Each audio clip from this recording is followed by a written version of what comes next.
మీకు నిజంగానే చెల్లెల మీద ప్రేమ ఉంటే ఏ ఇష్యూ అయితే బాలకృష్ణ బిల్డింగ్ నుంచి అప్పుడు జరిగిందో ప్రభాస్కు నాకు సంబంధం ఉంది అని అదే ఇష్యూని గత 5 సంవత్సరాలలో మీ సైతాన్ సైన్యం మీ సోషల్ మీడియాలో మీరు వాడుకోలేదా?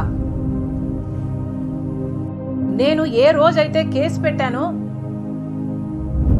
ఇలా జరిగింది నా మీద తప్పుడు ప్రచారం జరుగుతుంది అని ఏ రోజైతే కేసు పెట్టానో ఆ రోజే నేను ప్రభాస్ అన్న వ్యక్తిని ఇంతవరకు చూడలేదు అని చెప్పాను. ఈ రోజుటికి కూడా నాకు ప్రభాస్ అంటే ఎవడో తెలియదు.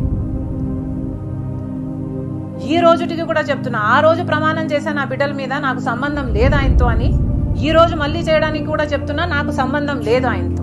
నా బిడ్డల మీద ప్రమాణం చేసి చెప్తున్నా, ఇలా జరిగింది నా మీద తప్పుడు ప్రచారం జరుగుతుంది అని ఏ రోజైతే కేసు పెట్టానో ఆ రోజే నేను ప్రభాస్ అన్న వ్యక్తిని ఇంతవరకు చూడలేదు అని చెప్పాను. ఈ రోజుటికి కూడా నాకు ప్రభాస్ అంటే ఎవడో తెలియదు. ఈ రోజుటికి కూడా చెప్తున్నా, ఆ రోజు ప్రమాణం చేశాను నా బిడ్డల మీద నాకు సంబంధం లేదు ఆయనతో అని. ఈ రోజు మళ్ళీ చేయడానికి కూడా చెప్తున్నా నాకు సంబంధం లేదు ఆయనతో. నా బిడ్డల మీద ప్రమాణం చేసి చెప్తున్నా.